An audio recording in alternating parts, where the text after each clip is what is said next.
नमस्कार, नगरसंघर्ष न्यूज मध्ये आपल्या सर्वांचे स्वागत. मी सागर दुस्सल. पंतप्रधान नरेंद्र मोदी यांच्या सरकारला 9 वर्ष पूर्ण झाले आहे.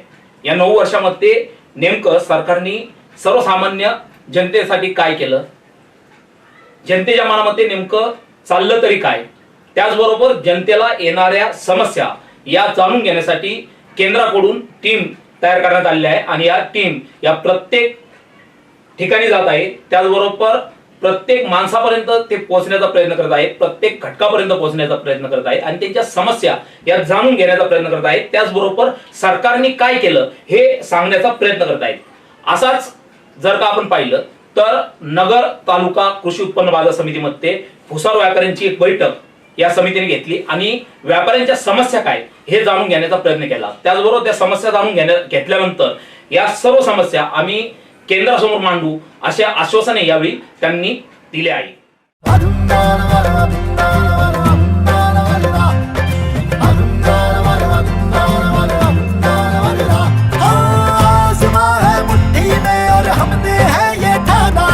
भारत का परचम लेकर आगे बढ़ते जाना, सेवा का संकल्प लिया, सुशासन से हर काम किया, गरीब के कल्याण पर अपना पूरा ध्यान दिया.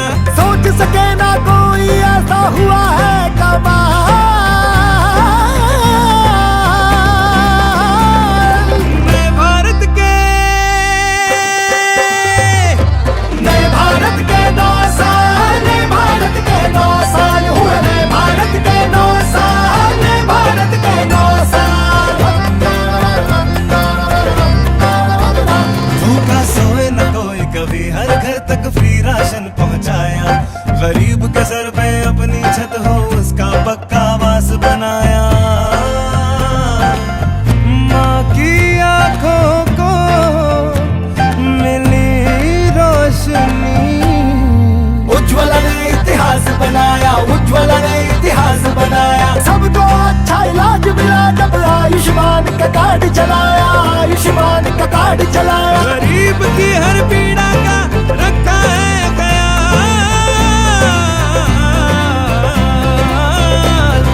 नए भारत के 9 साल, नए भारत के 9 साल हुए, नए भारत के 9 साल, नए भारत के 9 साल. घर घर जल पहुंचाया है, उजियारा भी आया है, गांव गांव को शहर से जोड़ा, रेल का इंजन तेज है दौड़ा. युवा के भीतर हुनर जगाया, स्टार्टअप का है जलवा छाया, स्टार्टअप का है जलवा छाया, स्टार्टअप का है जलवा छाया. डिजिटल इंडिया से मच गया है धमाल, नए भारत के 9 साल, नए भारत के 9 साल हुए, नए भारत के 9 साल, नए भारत के 9 साल. धरती से अंबर तक पहुंचे, विश्व में नाम कमाया है, भारत के कण कण से हमने भेदभाव को मिटाया है, भेदभाव को मिटाया है, भेदभाव को मिटाया है. नारी को नारायण मानो, इसका मान बढ़ाया है. शिक्षित हो हर बच्चा, संकल्प यही निभाया है. भारत के 9 साल, नए भारत के 9 साल हुए, नए भारत के 9 साल, नए भारत के 9 साल. केंद्रात आणि राज्यात असलेले भाजपाचे सरकार समाजातील सर्व घटकांसाठी कार्यरत आहे. एकीकडे पंतप्रधान नरेंद्र मोदी हे जगात देशाची मान उंचावत आहे, तर दुसरीकडे सरकार देशातील प्रत्येक नागरिक समाधानी कसा होईल, त्याला चांगले जीवन कसे जगता येईल याचा सतत प्रयत्न करत आहे. बाजार समितीतील शेतकऱ्यांच्या बरोबरच व्यापारी हेही महत्त्वाचा घटक असून व्यापाऱ्यांच्या समस्या व प्रश्न सोडवण्यासाठी राज्य व केंद्र सरकार स्तरावर नक्कीच प्रयत्न केले जातील असे आश्वासन उत्तराखंडचे माजी मुख्यमंत्री व विद्यमान खासदार तीरथ सिंग रावत यांनी दिले. केंद्रातील मोदी सरकारला 9 वर्ष पूर्ण झाल्याबद्दल भाजपाने महाजनसंपर्क अभियान सुरू केलेलं आहे. या अभियानाअंतर्गत नगर बाजार समितीतील भुसार बाजारातील व्यापाऱ्यांशी चर्चासत्र आयोजित करण्यात आले होते। यावेळी उत्तराखंडचे माजी मुख्यमंत्री व विद्यमान खासदार तीरथ सिंग रावत, मध्य प्रदेशचे पर्यटन विभाग अध्यक्ष विनोद गोटिया, जिल्हा बँकेचे अध्यक्ष माजी मंत्री शिवाजीराव कर्डिले, भाजपाचे दक्षिण जिल्हाध्यक्ष अरुण मुंडे, शहर अध्यक्ष महेंद्र गंधे, माजी महापौर बाबासाहेब वाकळे, वसंत राठोड, जिल्हा संघटन सरचिटणीस दिलीप भालसिंग, बाजार समितीचे उपसभापती रभाजी सूळ यांच्यासह संचालक मंडळ उपस्थित होते। यावेळी राजेंद्र बोथरा, गोपाल मणिया, राजेंद्र चोपडा यांच्यासह व्यापाऱ्यांनी आपल्या विविध समस्या मांडल्या। मोठ्या कंपन्यांमुळे बाजार समित्यांचे अस्तित्व संपुष्टात येण्याच्या मार्गावर आहे। येथील व्यापारी, कर्मचारी, हमाल, मापाडी तसेच शेतकरी उद्ध्वस्त होण्याची शक्यता निर्माण झाली आहे। त्यामुळे या सर्व घटकांचा विचार करून योग्य पद्धतीने कायदे व नियम बनवण्याची मागणी करण्यात आली। और यहाँ जो अभी अपने देश के आदरणीय लोकप्रिय पंतप्रधान नरेंद्र जी मोदी जी, इनको अभी सरकार में आए हुए 9 साल पूरे हुए, उस हेतु से जो 9 साल में योजना हुई है उनका आपके हर किसान की तरफ से व्यापारी की तरफ जो योजना यहाँ हुई है और अभी आगे क्या करना है, इस हिसाब से आपको मिलने के लिए यहाँ ये मान्यवर पधारी है। साल 2 साल 5 साल में एक बार तो भी तकलीफ होता ही है, जो कि है स्टॉक लिमिट का। जैसे ही दालों की भाव आसमान छूते हैं या आपके हिसाब से ऊपर जाते हैं, सबसे पहला जो एक्शन होता है वो स्टॉक लिमिट घटाने का। पर सर सिर्फ वही एक एक्शन भावों को या स्टॉकिंग ही भावों को ऊपर लेके जाता है, ऐसा नहीं है। अपना एक कृषि प्रधान देश है, कोई भी आइटम 2 महीना पैदावार होता है और 12 महीना उसका सप्लाई चेन मेंटेन करना पड़ता है। व्यापारी अगर 2 महीने में उसकी क्षमता से नहीं खरीदेगा तो 12 महीने सप्लाई पॉसिबल नहीं है। इसीलिए अचानक सिर्फ भाव बढ़ गए इसलिए स्टॉक लिमिट लाना, शायद ये मेरे तरीके से या मेरे मानने में ये गलत है। जितना स्टॉक एक व्यापारियों के पास रहता है, 100 गुना स्टॉक मल्टीनेशनल्स जो आजकल अपन फ्री ट्रेड पॉलिसी को ला रहे हैं, डी मार्ट है, रिलायंस मार्ट है, वॉलमार्ट जैसी यहाँ पर आ रहे हैं, जिनकी क्षमता ताकत पूरे इंडिया का माल खरीदने की अकेले की ताकत है, उनके ऊपर तो कोई स्टॉक लिमिट और कोई भी उनके ऊपर एक्शन कभी भी देखा नहीं जाता है। अगर आप सोचेंगे तो एक अकेला डी मार्ट या एक अकेला रिलायंस मार्ट आज अपने उनके हजारों आउटलेट है इंडिया में, एक आउटलेट में अगर 5 टन माल भी अपन दाल का हिसाब लगाएंगे, 1000 आउटलेट के सामने उनका स्टॉक कितना हुआ और एक सिंगल व्यापारी का स्टॉक कितना हुआ। उनके पास भी तो एक ही सिंगल लाइसेंस है। तो मेरी गुजारिश है कि ये एक महत्व का मुद्दा आप हमारी ओर से सामने रखें कि व्यापारी अगर सीजन में नहीं खरीदेंगे, अतिरिक्त माल जो आता है बाजार में वो अगर नहीं खरीदेंगे स्टॉक लिमिट के कारण, स्टॉक लिमिट को डर के, तो शायद शेतकरी को भी पूरा भाव देना मुश्किल है, संभव नहीं है। बिजनेस में क्या क्या दिक्कत आती है या बिजनेस बढ़ना कैसा, इसके बारे में मार्गदर्शन करने के लिए आए हुए हैं। अभी परिस्थिति 25-30 साल पहले की मंडी समिति की जो थी, अपने नगर में भी रहो या कोई भी मंडी में जो व्यापार था, वो व्यापार अभी 4 आना 25 पैसा भी रहा नहीं है। परिस्थिति दिनों दिन बाजार की, मार्केट की परिस्थिति विकट हो रही है। जो आड़त पहले किसानों के पास आड़तिया लेता था, अभी आड़त सामने खरीदार के पास गए, उसकी वजह से खरीदार भी उनको आड़त ज्यादा लगने से वो अपने खेड़े में किसानों के पास डायरेक्ट लेते हैं। गवर्नमेंट की, सेंट्रल गवर्नमेंट की पॉलिसी है फ्री व्यापार, किसान किसको भी कहा भी माल दे सकता है, बेच सकता है, मगर मंडी समिति में जो माल आने का जो काम था वो 4 आने हो गया है। महाराष्ट्र में बोलो का जहाँ मंडी में रूल हमारा महाराष्ट्र सरकार का चलता है। जैसा हमको मोदी साहब ने सब मुक्त किया है व्यापार में, वैसा हमें भी मुक्त करनी चाहिए सब व्यापार के लिए, क्योंकि अभी एपीएमसी मार्केट के लिए बहुत कंपटीशन हो गया, हम लोग व्यापार नहीं कर पाते। वजह क्या होता है, सरकार बदलता है राज्य में, कोई भाजपा का आता है, कांग्रेस का आता है, तो वो सब रूल अलग अलग हो जाता है। एक ही रूल होने चाहिए, कहा भी जो दिल्ली केंद्र में किया है वो ऑल इंडिया में एक ही रूल मार्केट कमेटी का होने चाहिए। तो उसमें व्यापार को सुविधा होती है। अभी बड़े बड़े आप लोगों ने खुला करा है, कंपटीशन उतना हो गया मॉल में, रिलायंस वाले बहुत बड़े बड़े कंपनियां आ गए, हमारे छोटे बड़े व्यापारी का कोई कुछ रहा नहीं है। अभी उसमें अभी अड़द भी व्यापार से लेना है, तो अड़द जो लेना है तो जो परचेसर बड़ा है हमारे पास में, वो बोलता है अड़द भी क्यों दूं तुमको 3 कट्टे, मैं डायरेक्ट किसान से ही माल ले लेता है। तो हमारी जो कृषि मंडी है ये दिन दिन खत्म होती चली है।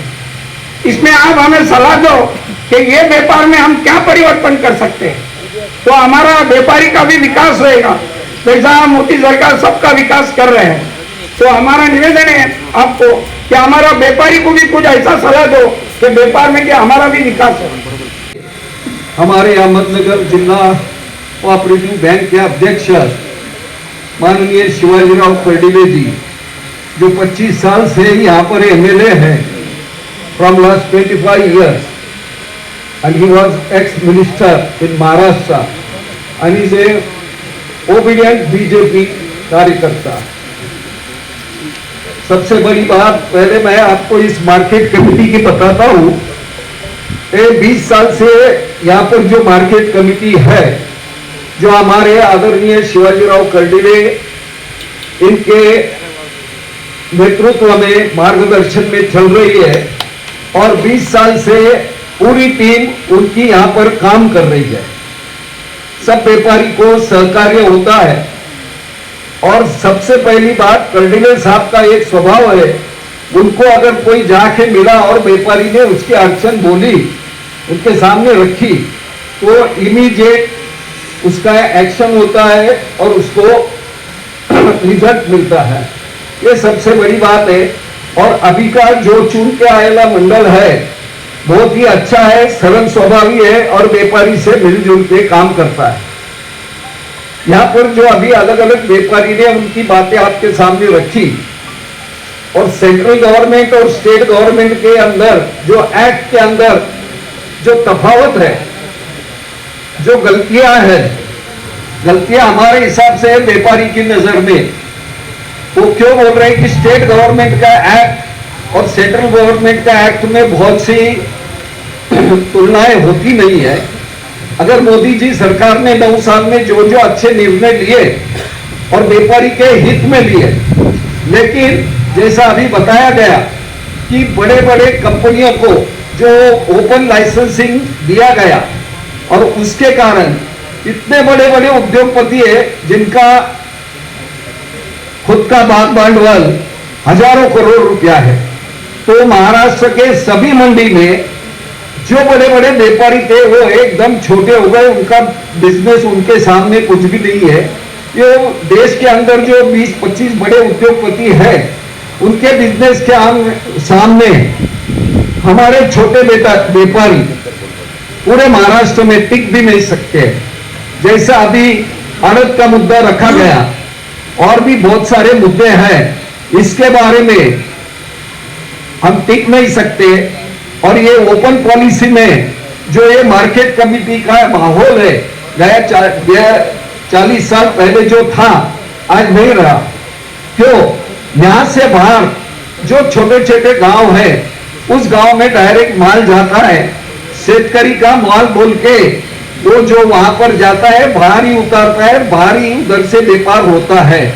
जो मार्केट कमेटी में यहाँ पर इसके ऊपर जिसका पेट है, गुजारा है, फिर वो मुनीम लोग रहो, हमार लोग रहो और व्यापारी लोग रहो।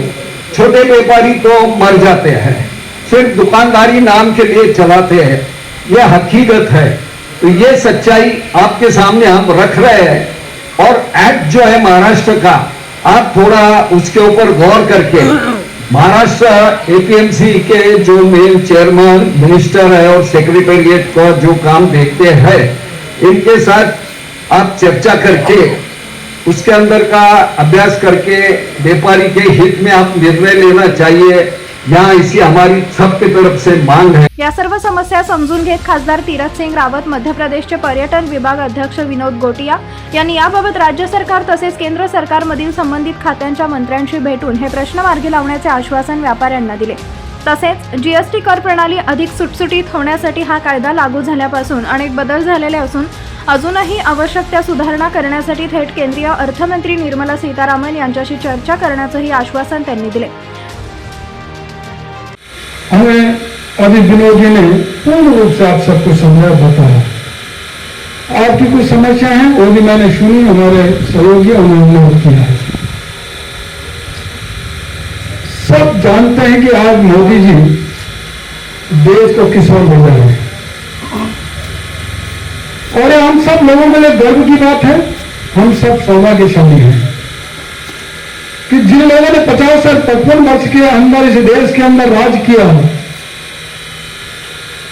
उन्होंने आखिर उनको क्या दिया? देश के टुकड़े किए, समाज को बांटा, जाति पंथ में लड़ा करके अपनी सत्ता हासिल की.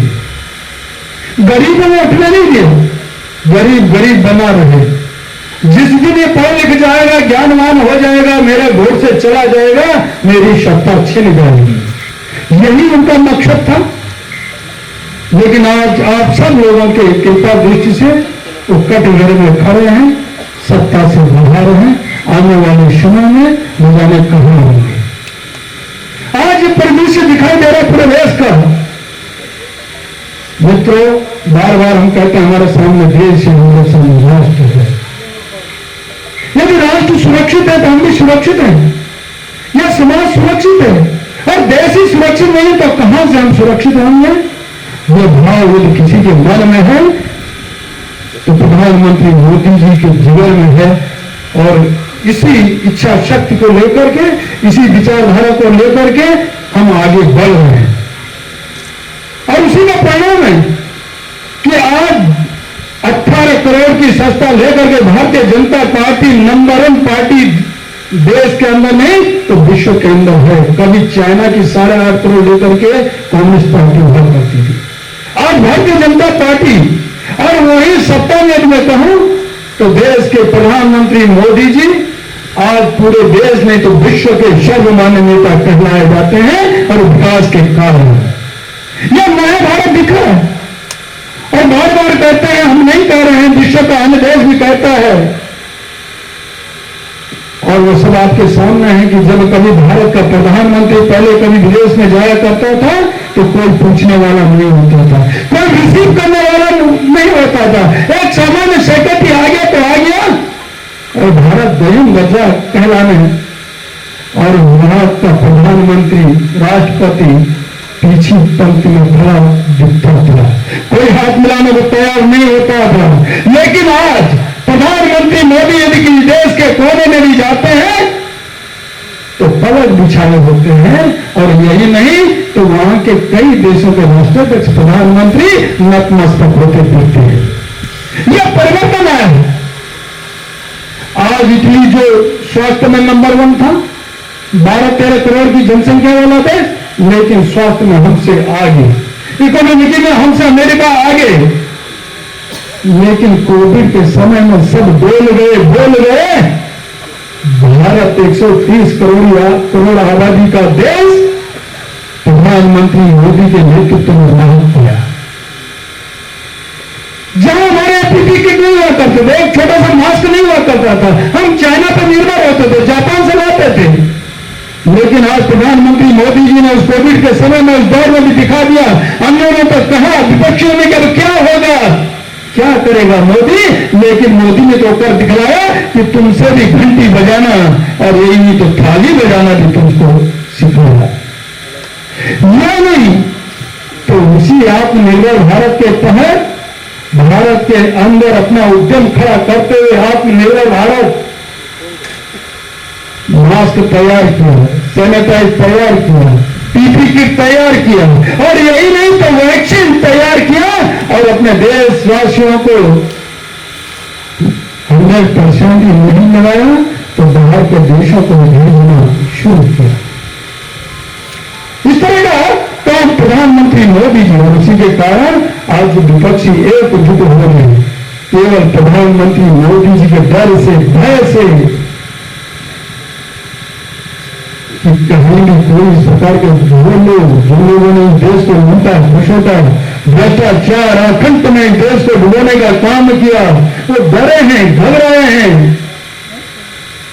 न जाने कब जेलों के अंदर होंगे, उन सिपाहियों के अंदर होंगे, ये उनकी घबराहट है, इसलिए वो एकजुट हो गए। लेकिन वही देश का प्रधानमंत्री सबका साथ, सबका विकास, सबका विश्वास, सबका प्रयास और सिरे स्वयं नहीं उठना तो जनता के विश्वास को लेते हुए और मैंने उनके प्रयास से ये सब काम किया है। ऐसा प्रधानमंत्री हमको मिला है। उन प्रधानमंत्री मोदी के नेतृत्व हम चल रहे हैं। रक्षा की बात कही, बहुत सारी दिशा माननीय विनोद जी ने कहे हैं, उन सबको आपने सुना है। जहां व्यापारियों की समस्या है, निश्चित है वो समस्याएं हमने सुनी है, उसको हम वित्त मंत्री जी के पास निश्चित जी का रहूंगा, चाहे तो सदन में भी कोई तरह ऐसा दिशा आएगा तो कहेंगे और आगे भी बढ़ाएंगे। किस मंत्री अपने नए तोमर जी हैं, उनके सामने यह विषय आएगा। लेकिन कई जगह स्टेटों की अलग अलग नीतियां पॉलिसियां भी होती हैं। आपने देखा बंगाल का इशू देखा, आज नए प्रदेश तो हमारा आगे बढ़ रहा है। इस प्रदेश में तो केंद्र के अंदर सब कुछ होती है, नीति पॉलिसी जो भी जनता के लिए वो यहाँ आगे बढ़ती है। दोनों सरकारें मिल करके आगे बढ़ रही हैं, दोनों सरकारों को दोनों इंजन तेजी से भाग रहे हैं। लेकिन जहां सरकार ने बंगाल के अंदर देखा वैक्सीन लगाने से मना कर दिया, उत्तर प्रदेश के अंदर देखा अखिलेश ने कहा कि नहीं बना सकते। ऐसी उज्ज्वला गैस कनेक्शन लोगों तक पहुंचने नहीं दिया। लेकिन आज जम्मू कश्मीर में आपने देखा है 370 से कभी समाप्त हो सकता है, कोई सोच सकता था क्या? कभी कल्पना नहीं की होगी। वो 370 से भी खत्म करने का काम मोदी जी के नेतृत्व में अमित शाह जी ने सदन के अंदर लाया और पास किया। आज जहां 3 घरानों में पूरे देश का पैसा जाता था, बजट खर्च होता था, आज आम जनता के विकास के लिए पैसा लग रहा है। जम्मू कश्मीर 370 से खत्म करने का काम किया। कभी सोचा था राम जन्मभूमि का मुद्दा भी सुलझेगा? 500 वर्ष आंदोलन किया, न जाने कितने बंद बांधे हमारे शहीद हो गए, बलिदान हो गए उस राम जन्मभूमि के लिए।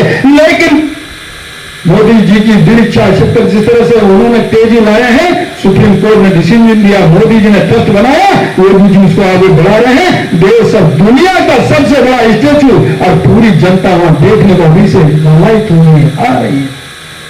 3 तलाक कानून, ऐसे बड़े बड़े इशू, बड़े बड़े मुद्दे प्रधानमंत्री मोदी जी के नेतृत्व में वो सदन के अंदर आए और सौभाग्य हमको भी प्राप्त हुआ। मित्रों, दोनों भाइयों, मैं कह सकता हूं जो व्यापारी बनी है भारतीय जनता पार्टी, वो पार्टी है। जब कहते हैं कि ये शहरों की पार्टी है, ये आपकी पार्टी है, वो पार्टी तो तब हम कहते हैं हमारी पार्टी शहरों की पार्टी। आज हमारी पार्टी घर घर की पार्टी, घर घर में कमाओ। तो इसलिए आप तो अपने हैं। ये जो विकास है, जो इस प्रकार के काम है, जो इस प्रकार का देश को आगे बढ़ाने का काम चल रहा है, मोदी जी कर रहे हैं। आने वाला समय यह तो हमने अमृत महोत्सव पर मनाया 75 वर्ष देश की आजादी के लिए, लेकिन मोदी जी यहाँ तक ही चुप नहीं है, बैठे नहीं। उन्होंने तो 25 वर्ष और 2047 में जब देश की आजादी के 100 वर्ष पूर्ण होंगे, उस समय की तैयारी है। हमारा जो नौजवान है, हमारा जो नौनियार है, हमारी जो बच्चे हैं, वो गुलामी का इतिहास नहीं पढ़ेंगे। हमने भी पढ़ा है, प्राइमरी एजुकेशन में गए तो शक आए, होम आए, मुगल आए, बाबर पढ़ा, हुमायूं पढ़ा, अकबर पढ़ा, इसके अलावा कुछ पढ़ा ही नहीं। यही रटाते गए तो हम गुलाम थे, ये आए वो आए। अरे मोदी जी ने कहा जब शताब्दी मनाएंगे तब ये मिट जाएगा और फिर अपना इतिहास होगा, अपनी संस्कृति होगी, अपना कल्चर होगा। यह पाठ हम पढ़ाएंगे और हम वसुधैव कुटुंबकम की जो बात करते हैं, तो हम केवल भारत का ही नहीं तो विश्व की पूरी चिंता करने वाला, जनमानस की चिंता करने वाला पूरे विश्व को ज्ञान देने वाला, ज्ञान बांटने वाला यह भारत फिर बनेगा और बनने जा रहा है। इतना ही करके आप सब लोगों को धन्यवाद। जय हिंद, जय भारत। और हम भी उसी पृष्ठभूमि के, विशुद्ध ग्रामीण पृष्ठभूमि के किसान वर्ग से आते हैं, और इसलिए हम किसान के दर्द को भी जानते हैं, हम व्यापारी की समस्याओं को भी जानते हैं। लेकिन अलग अलग राज्यों में अलग अलग तरह की व्यवस्थाएं, और उन व्यवस्थाओं के संदर्भ में जैसा भाई साहब कह रहे थे कि कोई एक जाई व्यवस्था बनना चाहिए, फ्री ट्रेड जैसी कोई व्यवस्था आना चाहिए। जो बड़े लोग ट्रेड में आए उनके कारण छोटे लोगों का जो नुकसान हो रहा है, उस संदर्भ में क्या नीति बनना चाहिए। मैं तो आग्रह कर सकता हूँ, शिवाजी भाई यहाँ बैठे, उनसे आग्रह करूंगा, एक बार एक अच्छा मेमोरेंडम बनाइए, विस्तारित मेमोरेंडम बनाइए कि क्या होना चाहिए और क्या नहीं होना चाहिए। उस संदर्भ में केंद्र के जिन नेताओं के साथ बैठना होगा, मैं आपके साथ चलूंगा और उनके साथ बैठ के हमारे व्यापारियों की बात को हम वहां रखेंगे।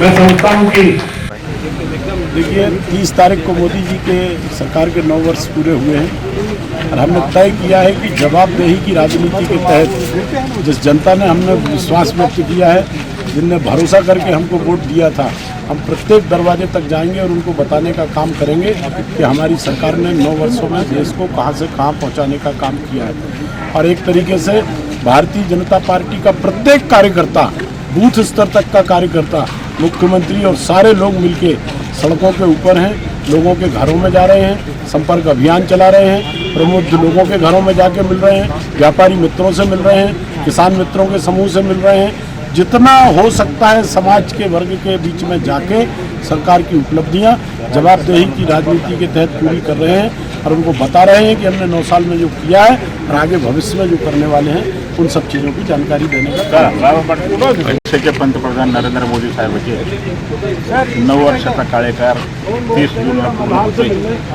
म्हणून महाराष्ट्रभर आणि देशभर जे काही 9 वर्षाच्या कार्यकाळामध्ये विकासाचं काम केलं, मग शेतकरी असेल, व्यापारी असेल, उद्योगपती असतील, तर छोटा मोठा त्या ठिकाणी असणारा गरीब व्यक्ती असेल, त्यांच्यासाठी आपण 9 वर्षाच्या कार्यकाळामध्ये नेमकं काय केलं, काय कोणता विकास केला, तो प्रत्येक तालुक्यामध्ये शहरामध्ये जाऊन त्याची जाहिरात करणं, त्यांची प्रसिद्धी देणं आणि लोकांपर्यंत केलेल्या कामाची माहिती देऊनच उद्याच्या येणाऱ्या लोकसभा आणि विधानसभेच्या निवडणुकीमध्ये जनतेपुढे जाऊन आपलं मत मागण्याचा प्रयत्न विकासाच्या कामामधूनच करणार येतो.